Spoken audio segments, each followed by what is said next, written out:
새로운 시작, 이사. 생각만 해도 설레지만 막상 준비하려면 뭐부터 해야 할지 진짜 막막하시죠. 네, 맞아요. 저희에게 보내주신 이 카카오톡 대화창만 봐도 정말 공감이 가는데요. 도시가스 이전 설치 예약, 정수기 이전 설치 예약, 에어컨 기사님 섭외. 이야, 정말 끝이 없네요. 네, 스크롤을 내려도 끝이 없어요. 소파, 김치 냉장고, 식탁까지 당근에 올릴 목록도 막 산더미고요. 맞습니다. 이사를 그냥 짐 옮기는 날 이렇게 단순하게 생각하기 쉬운데요. 사실은 이게 복잡한 행정 절차랑 또 금전 문제가 얽힌 하나의 거대한 프로젝트죠. 프로젝트요? 네. 계획 단계부터 마무리까지 자칫 하나라도 놓치면 금전적 손해는 물론이고 그 새 집에서의 소중한 시작이 엉망이 될 수도 있거든요. 그래서 오늘 저희가 청취자께서 보내주신 이 방대한 자료들, 이사 고수들의 블로그 체크리스트부터 뉴스기사, 정부기관 안내문까지 전부 다 모아서요. 이 프로젝트를 완벽하게 수행할 수 있는 일종의 작전 지도를 만들어 드리려고 합니다. 아, 좋네요. 이사 한 달 전부터 이사 후 진짜 마무리까지 놓치기 쉬운 모든 것들을 아주 꼼꼼하게 짚어드릴게요. 자, 그럼 이사 프로젝트의 첫 단추 D30부터 시작해보죠.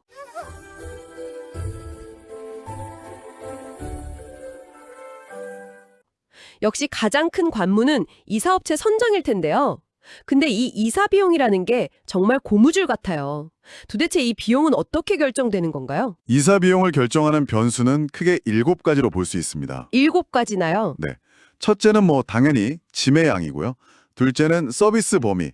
그러니까 포장 이사인지, 반포장 이사인지 아니면 그냥 일반 이사인지. 네네. 셋째는 이사 거리. 그리고 넷째가 바로 날짜입니다. 날짜. 이거 정말 중요하더라고요. 그 소위 손 없는 날이나 주말, 월말은 평일보다 20%에서 많게는 40%까지 비싸진다고 하니까 날짜만 잘 잡아도 돈을 꽤 아낄 수 있겠어요. 바로 그겁니다. 거기에 이제 5번째 변수인 건물 구조. 건물 구조요? 네, 그러니까 사다리차를 써야 하는지 엘리베이터 사용이 가능한지 같은 거예요. 그리고 6번째가 투입 인력수. 마지막 7번째가 피아노나 에어컨 이전 설치 같은 특수 서비스 유무입니다. 이 7가지 변수가 복잡하게 조합돼서 최종 견적이 나오는 거죠. 이 변수들을 보니까 정말 복잡한데 보내주신 그 소비자원 자료에서 아주 흥미로운 걸 봤습니다. 이사할 때 추가 요금 분쟁의 80%가 전화나 온라인 견적에서 발생한다고 하더라고요. 맞아요. 결국 발품을 파는 게 돈을 아끼는 지름길인 셈인데 현장에서 반드시 확인해야 할 게 또 있을까요? 아주 정확한 지적이십니다. 그래서 최소 3곳 이상 반드시 방문 견적. 이게 그냥 철칙인 겁니다. 방문 견적이요. 네, 전화로는 오톤이면 충분해요 했던 업체가 당일 현장에 와서는 어이구 짐이 많아서 사람 더 불러야겠네요 이러면서 수십만 원을 더 요구하는 게 바로 그 전형적인 사례거든요. 정말 겪어봤어요. 그렇죠. 그래서 방문 견적을 받을 땐 단순히 가격만 비교해서는 안 됩니다. 가격 말고 또 뭘 봐야 하죠? 그 업체의 신분증을 확인해야 합니다. 바로 관허가증 보유 여부인데요. 관허가증이요? 네. 국토교통부 홈페이지에서 정식 허가받은 업체인지 바로 조회가 가능합니다. 무허가 업체는 사고가 나도 피해 보상받을 길이 막막하니까 반드시 걸러야 하고요. 계약할 때는 또 중요한 게 개인적으로 만든 계약서가 아니라 반드시 관인 계약서를 사용해야 합니다. 관인 계약서에는 어떤 내용을 좀 꼼꼼하게 넣어야 할까요? 운반 차량 종류와 대수, 그리고 작업 인원수를 명시해야 하고요. 또 어떤 경우에 추가 요금이 발생하는지 그 구체적인 조건을 모두 적어야 합니다. 그리고 가장 중요한 것, 네. 적재물 배상 책임 보험에 가입된 업체인지, 보상 한도는 얼마인지 이걸 계약서에 명시하고 확인해야 합니다. 이게 있어야만 내 소중한 가구가 파손됐을 때 제대로 보상받을 수 있는 법적 근거가 됩니다. 와, 업체 하나 고르는데 이렇게까지 해야 하는군요. 저는 그냥 제일 싼 곳에 전화하곤 했는데 듣고 보니까 제 지난 이사들이 얼마나 위험한 도박이었는지 좀 아찔해지네요. 하하, 그렇죠. 그럼 업체 선정 외에 한 달 전에 또 미리 시작해야 할 일이 있을까요? 그럼요. 먼저 새 집 사전 답사를 추천합니다. 사전 답사요? 네, 단순히 집을 구경하는 게 아니라 가구 배치를 미리 한번 그려보고 벽지나 바닥, 보일러에 하자가 있는지 꼼꼼히 확인해서 집주인에게 미리 수리를 요청해야 합니다. 잔금 다 치르고 나면 원래 그랬다고 발뺌할 수도 있거든요. 아, 그리고 최고의 절약법, 바로 불필요한 짐 정리죠. 맞습니다. 이사 비용은 결국 짐의 양에 비례하니까요. 보내주신 카톡만 봐도 당근에 올릴 물건 목록이 엄청나던데 이게 다 돈을 아끼는 과정인 셈이네요. 맞습니다. 중고앱에 팔아서 이사 비용이 보탤 수도 있고 아름다운 가게 같은 곳에 기부하면 연말정산 때 세액공제 혜택까지 받을 수 있으니 정말 일석이조죠. 오, 그건 몰랐네요. 네, 짐을 줄이는 것만큼 확실한 절약 팁은 없습니다. 그리고 마지막으로 이사 나갈 집이랑 들어갈 집, 양쪽 관리사무소에 미리 연락해서 엘리베이터 사용 시간이나 사다리차 주차 공간을 예약해두는 것도 잊지 마세요. 좋습니다. 이제 좋은 업체도 골랐고 버릴 짐도 다 정리해서 몸과 마음이 한결 가벼워졌네요. 근데 이제부터는 진짜 예약 전쟁이 시작될 타이밍이죠. 그렇죠. 2주 앞으로 다가오면 슬슬 발등에 불이 떨어지기 시작하는데요. 네, 최소 2주 전에는 움직여야 합니다. 특히 에어컨, 정수기, 인터넷, TV 같은 이전 설치 서비스는요. 예약에 몰리는 시기엔 더 서둘러야 원하는 날짜와 시간을 맞출 수 있어요. 여기서 제가 자료에서 본 꿀팁 하나 공유해 드릴게요. 만약 인터넷 약정이 거의 끝났다. 그러면 굳이 이전 설치를 신청하기보다 해지하고 새 집에서 신규 가입하는 게 현금 지원금 혜택을 받아서 더 이득일 수 있다고 하더라고요. 오, 아주 좋은 팁인데요. 네, 통신사별로 비교해보고 결정하면 좋겠어요. 아주 좋은 팁입니다. 그리고 그 수많은 예약 중에 딱 하나, 이것만은 절대 놓치면 안 된다고 강조하고 싶은 게 있습니다. 뭔데요? 바로 도시가스입니다. 도시가스요? 네, 도시가스는 안전 문제 때문에 당일 철거 및 설치 신청이 절대 불가능합니다. 최소 일주일 전에는 반드시 예약해야 해요. 이거 놓치면 이사간 첫날 찬물로 샤워하고 다음날 아침도 굶어야 하는 그런 재앙이 펼쳐질 수 있습니다. 산더미 같은 짐 싸기가 남았습니다. 이건 정말 어디서부터 손대야 할지 모르겠어요. 짐 싸기에도 전략이 필요합니다. 먼저 부피가 큰 겨울옷이나 이불은 압축팩을 활용하는 게 기본이고요. 자주 입는 셔츠나 외투는 옷걸이에 걸린 상태 그대로 대형 비닐 커버를 씌워서 옮기면 구김도 막고 정리도 훨씬 편해요. 주방용품이 사실 제일 골치 아프죠. 깨지기 쉬운 그릇이나 컵은 어떻게 해야 파손을 막을 수 있을까요? 전문가들이 쓰는 방법이 따로 있습니다. 보통 접시를 뽁뽁이로 감싸서 눕혀서 싸잖아요. 네, 그렇죠. 그렇게 하면 운송 중에 충격이 그대로 전달돼요. 대신에 접시를 책꽂이에 책을 꽂듯이 세로로 놓는 겁니다. 세로로요? 네, 이렇게 하면 위아래 충격이 가장자리로 분산돼서 파손율이 극적으로 줄어듭니다. 실제로 이사 파손 클레임의 상당수가 잘못된 주방용품 포장에서 발생하거든요. 아, 책 하니까 생각났는데 이거 정말 동감합니다. 제가 예전에 큰 상자 하나에 책을 다 넣었다가 허리 나갈 뻔한 적이 있거든요. 하하, 심지어 상자 밑이 터져서 복도에 책이 와르르 쏟아지는데 정말 끔찍했죠. 책은 꼭 작은 상자에 나눠 담아야 합니다. 맞습니다. 그리고 계약서나 신분증 같은 중요 서류는 절대 이삿짐에 섞으면 안 되고 따로 가방에 챙겨서 직접 운반해야 합니다. 그리고 자료에서 강조하는 아주 유용한 팁이 바로 첫날 사용 상자를 따로 만들어 두는 겁니다. 아, 맞아요. 이사 당일 밤에 수십 개의 박스를 다 뒤질 수는 없으니까요. 세면도구, 수건, 휴대폰 충전기, 간단한 공구, 컵라면 몇 개 정도를 따로 작은 상자에 담아두면 그날 밤에 평화를 지킬 수 있죠. 네, 그렇지요. 이사 준비 막바지에 또 하나의 큰 산, 바로 주소 변경이 남았습니다. 이걸 한 번에 해결할 방법이 있을까요? 다행히 있습니다. 두 가지 서비스를 기억하시면 되는데요. 첫 번째는 KT 무빙이라는 무료 서비스입니다. KT 무빙이요? 네, KT랑 제휴된 금융사나 통신사 등에 등록된 나의 고객 정보상 주소를 한 번에 변경해주는 서비스죠.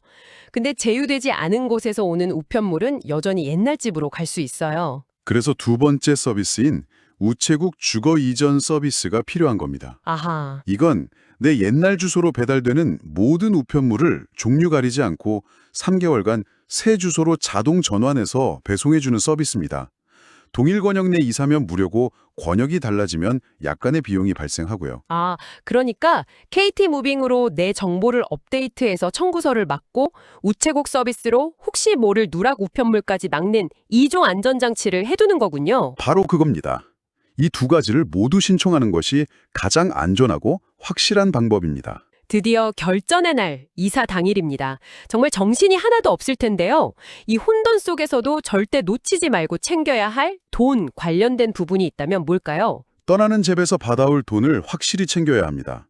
가장 기본적인 건 공과금 정산이에요. 공과금이요? 네, 이사 당일 오전에 전기, 가스, 수도 계량기 숫자를 확인하고 반드시 사진을 찍어 둬야 합니다.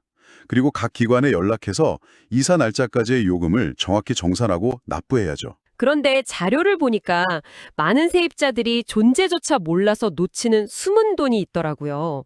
바로 장기수선 충당금 환급인데요.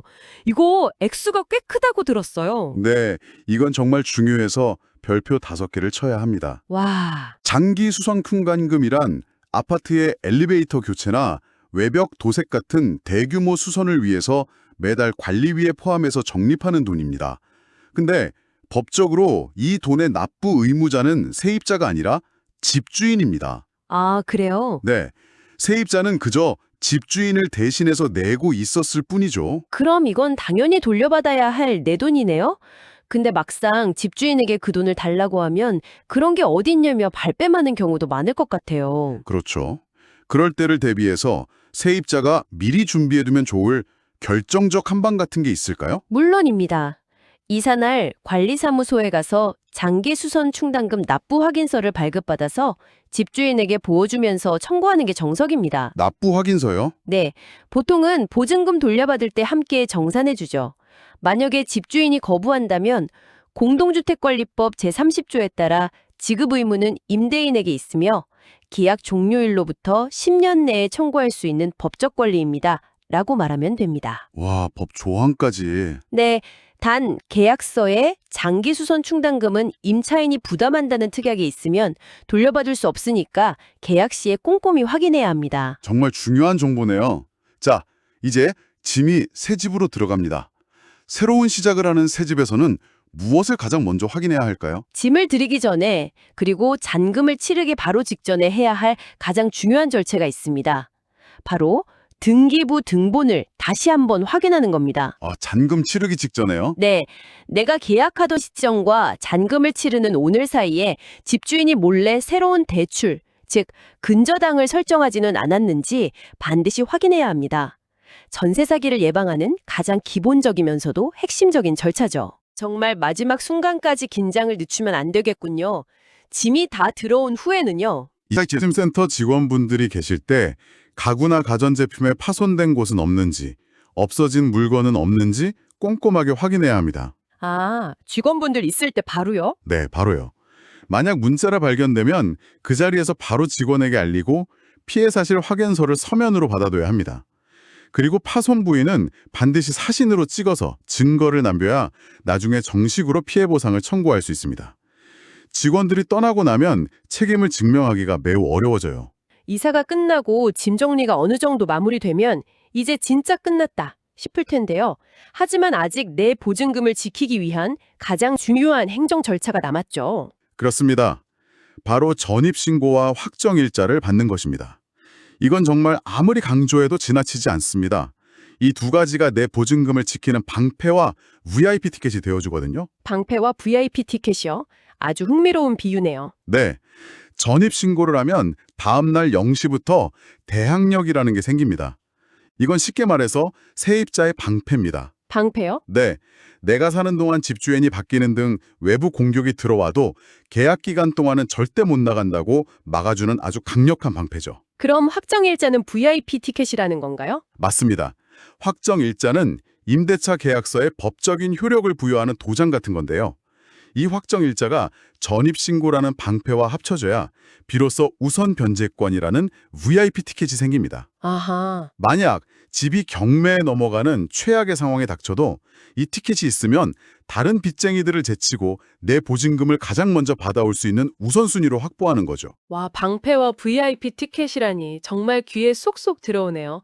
요즘엔 주민센터에 직접 가지 않아도 온라인으로 간편하게 할 수 있죠. 네, 정부24 홈페이지에서 주택임대차 신고를 하면 전입신고가 처리되면서 확정일자까지 자동으로 부여되니까 이사 당일이나 늦어도 다음 날까지는 꼭 처리하시기 바랍니다. 그 외에 또 마무리해야 할 행정 절차가 있을까요? 네, 자동차 소유자라면 차량 등록 주소를 변경해야 과태료를 피할 수 있고요. 은행, 카드사 같은 주요 금융기관 주소가 잘 변경되었는지 다시 한번 확인하는 것이 좋습니다. 그리고 마지막으로 모든 절차를 마쳤다면 전세 보증금 반환 보증 가입을 강력하게 추천합니다. 아, 보증보험이요. 네, HUG 주택도시보증공사 같은 곳에서 취급하는데 만약의 경우 집주인에게 보증금을 돌려받지 못할 때 보증기관이 대신 내어주는 내 보증금을 지키는 가장 확실한 보험입니다. 와, 정말 이사라는 게 하나의 거대한 여정이네요. 오늘 저희가 짚어둔 체크리스트만 잘 따라하면 이 복잡한 과정을 훨씬 똑똑하고 안전하게 해낼 수 있을 것 같습니다. 그럼요. 특히 세입자라면 집주인에게 맡겨뒀던 내 돈, 장기수선 충당금 환급 잊지 마시고 내 보증금을 지키는 방패와 VIP 티켓, 즉 전입신고와 확정일자는 이사 직후 바로 챙기는 것 꼭 기억해야겠습니다. 맞습니다. 물리적인 이사는 끝났지만 어쩌면 새로운 공간을 진정한 나의 집으로 만드는 과정은 이제부터 시작입니다. 아, 짐을 푸는 것을 넘어서 여러분에게 집이란 어떤 의미인지, 이 새로운 공간을 어떤 이야기와 온기로 채워나가고 싶은지 한 번쯤 생각해 보시는 건 어떨까요? 오늘 내용이 도움이 되셨다는 저희 채널 행복한 경제학의 구독과 좋아요를 꼭 눌러주세요. 여러분의 응원이 저희가 더 유익한 컨텐츠를 만드는 데 정말 큰 힘이 됩니다. 네, 큰 힘이 됩니다. 주변에 이사를 준비하는 분이 있다면 이 영상을 공유해서 똑똑한 이사 준비를 도와주세요. 더 많은 분들이 유용한 경제 정보를 얻어가실 수 있도록 널리 알려주시면 감사하겠습니다.